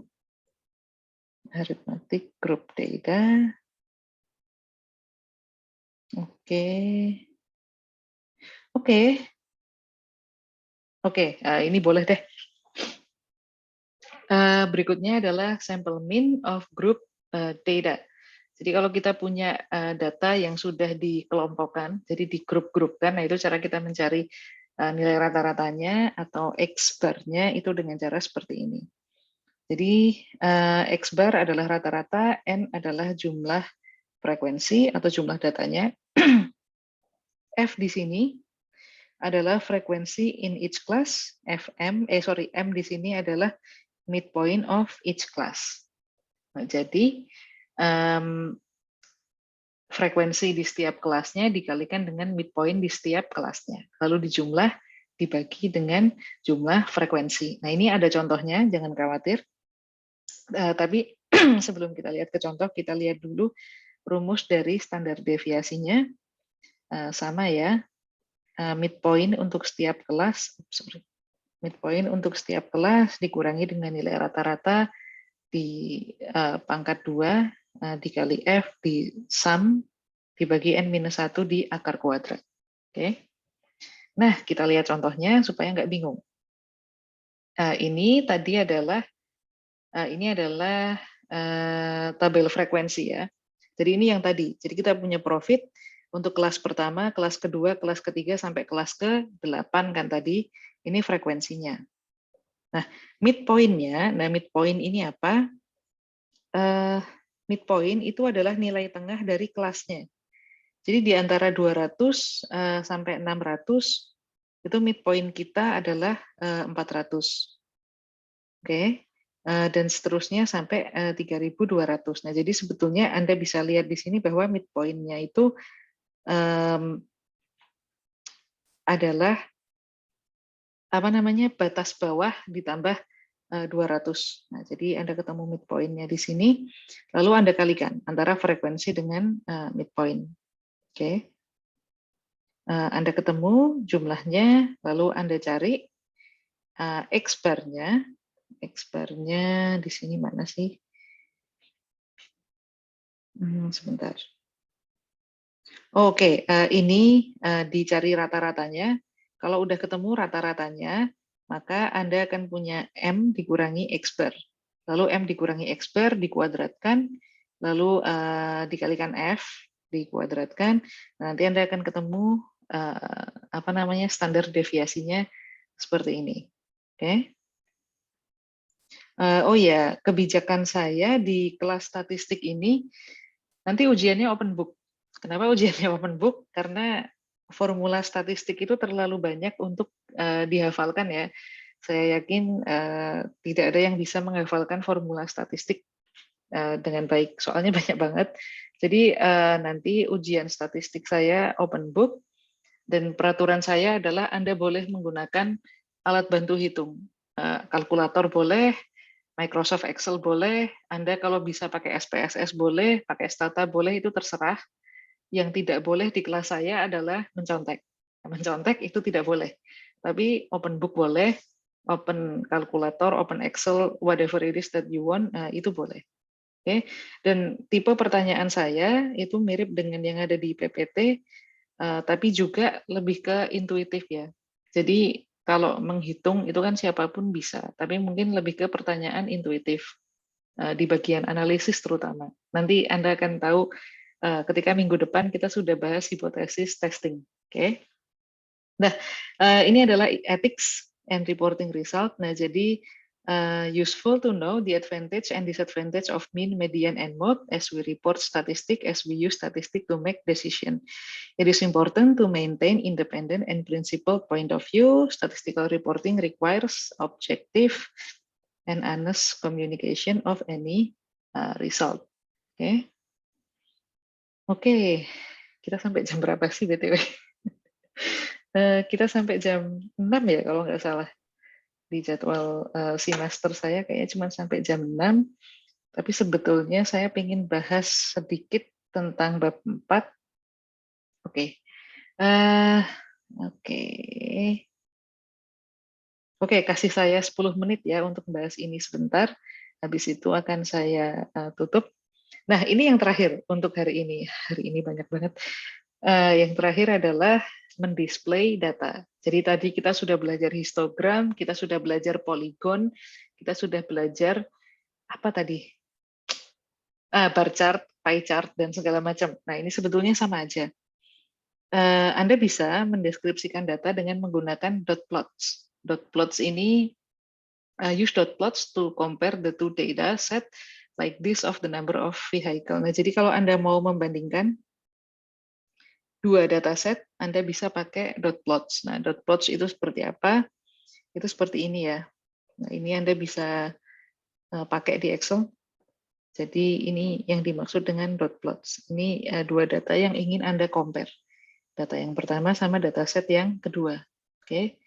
Nah, ini sebetulnya kayak Anda membuat bar chart di sini dan membuat bar chart di sini, lalu dibandingkan. Oke. Gimana cara membuat dot plots? Nah, ini silahkan Anda cari tahu sendiri di Excel. Pasti ada caranya. Oke. Nah, yang berikutnya adalah quartile atau measure of position. Persentil maksud saya, bukan quartile. Nah, jadi di sini measure of location also describe the shape of distribution and can be expressed as percentile. Nah, jadi misalnya Anda punya data nih, Anda diminta untuk mencari persentil ke 50 misalnya, itu kan nilai tengah ya, atau persentil ke 25 atau sebagainya. Nah, itu Anda akan menggunakan rumus ini. Jadi P itu adalah persentil ke berapa. Nah, kita juga bisa melakukan pembagian quartile atau quartile. Dengan quartiles ini kita akan membagi observasi kita ke 4 bagian yang proporsinya sama. Oke. Desil itu untuk membagi menjadi 10 bagian, persentil itu membagi menjadi 100 bagian. Oke. Oke. Nah, ini contoh. Jadi cara untuk membuat measure of position itu pertama Anda urutkan datanya, lalu yang kedua Anda temukan mediannya terlebih dahulu. Maaf ya, saya agak-agak ngebut di sini. Nah, berikutnya Anda bisa menggunakan box plots. Nah, box plots ini bisa digunakan untuk melihat tadi quartile. Oke. Anda bisa baca sendiri yang box plots, ini nggak terlalu susah. Nah, ini adalah bentuk persebaran data yang paling common. Ini sudah saya jelaskan tadi ya, kita punya simetrik, kita punya, oke. Ini benar positively skewed, ini negatively skewed. Oke, berarti tadi saya salah ya di depan. Oke, ini benar positively skewed, ini negatively skewed, ini bimodal. Nah, ini bentuknya kayak gini. Most of the time di kelas ini kita akan pakai yang ini. Oke. Berikutnya adalah skewness. Skewness, the coefficient of skewness is the measure of the symmetry of a distribution. Jadi Skewness ini kita ingin melihat dia condong kemana, kecondongannya. Ekornya itu condong kemana. Itu formulas for coefficient of skewness. Nah, jadi kita punya Pearson coefficient of skewness sama software coefficient of skewness untuk menghitung skewness. Di Excel, by the way, Anda bisa hitung secara otomatis. Oke, nah jadi saya agak cepat ya. Nah, ini contoh dari skewness. Following are the earnings. Pokoknya ini ada data earning. Nah, pertama untuk menemukan skewness, temukan dulu mean, median, sama standar deviasinya. Nah, berikutnya baru Anda temukan skewness-nya. Nah, setelah itu Anda bisa melihat bagaimana bentuk dari distribusi data Anda. Oke, nah contohnya ini berdasarkan data yang ada di sini. Jadi data ini kita cari skewness-nya dengan cara pertama cari mean-nya dulu, kedua cari standar deviasinya, kedua cari mediannya. Nah, kalau udah ketemu ketiganya, Anda bisa menggunakan rumus ini untuk mencari skewness. Oke. Nah, berikutnya ini favorit saya ya, scatter diagram. Nah, scatter diagram ini digunakan untuk melihat hubungan antar dua variabel. Ini paling sering akan kita gunakan, akan Anda gunakan lebih tepatnya di sepanjang kuliah Anda di MEP. Jadi kalau Anda ingin melihat hubungan antar dua variabel, itu pertama lihat scatter diagram. Scatter diagram itu bentuknya seperti apa? Seperti ini. Jadi di sumbu X itu adalah variabel pertama, di sumbu Y itu adalah variabel kedua. Jadi kita lihat bagaimana hubungan antar kedua variabel tersebut dengan scatter diagram. Kita bisa lihat di sini. Ini adalah scatter diagram. Variabel pertama, variabel kedua, dan ini adalah scatter diagramnya. Oke. Nah, jadi di sini both variable are measured with interval or ratio level of scale. Nah, kita akan belajar lebih lanjut tentang hubungan antar dua variabel di hari-hari ke depan di kelas kita. Oke, nah berikutnya adalah korelasi. Nah, ini saya nggak perlu bahas rumusnya sekarang karena Anda akan belajar ini lebih dalam setelah ini. Oke, oke, tinggal sedikit lagi. Nah, oke, korelasi ya. Jadi kalau Anda ingin melihat hubungan antar dua variabel, itu kira-kira hubungannya seperti apa, Anda cukup melihat scatter diagram. Jadi misalnya untuk variabel yang ini, kalau kita tarik garis dari titik-titik yang tersebar di sini, kita bisa memperkirakan bahwa, oh ini antara variabel 1 dengan variabel 2, ini mereka punya hubungan yang positif, melihat dari bentuk scatter diagramnya. Kalau yang ini, oh ini hubungan antara variabel 1 dan variabel 2 ini tidak terlalu jelas. Kalau yang ini misalnya hubungan antara variabel 1 dan variabel 2, ini sepertinya punya tren yang negatif.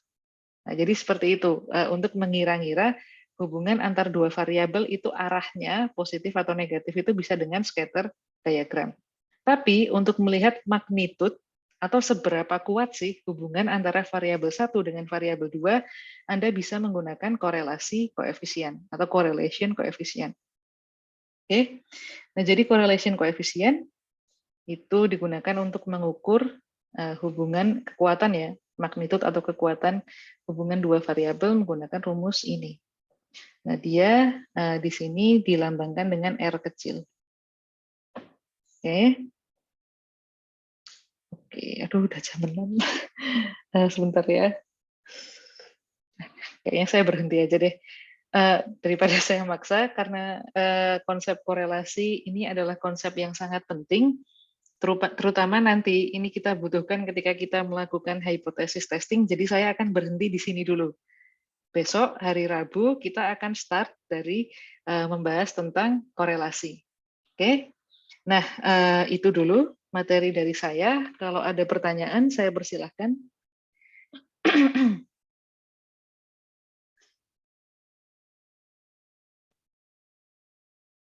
Oke, ups, aduh sorry.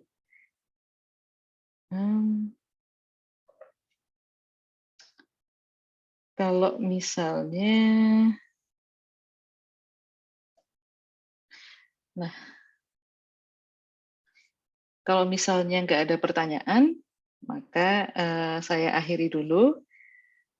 pertemuan kali ini. Jadi besok kita start dari sini ya, hari Rabu. Nanti saya email link ke playlist YouTube dan juga materi ini juga akan saya email ke Anda. Jadi itu saja dari saya hari ini. Nanti kita ketemu lagi besok Rabu. Kalau Anda ada pertanyaan, Anda boleh kirim email ke saya, atau kalau sekarang ada pertanyaan, silahkan disampaikan.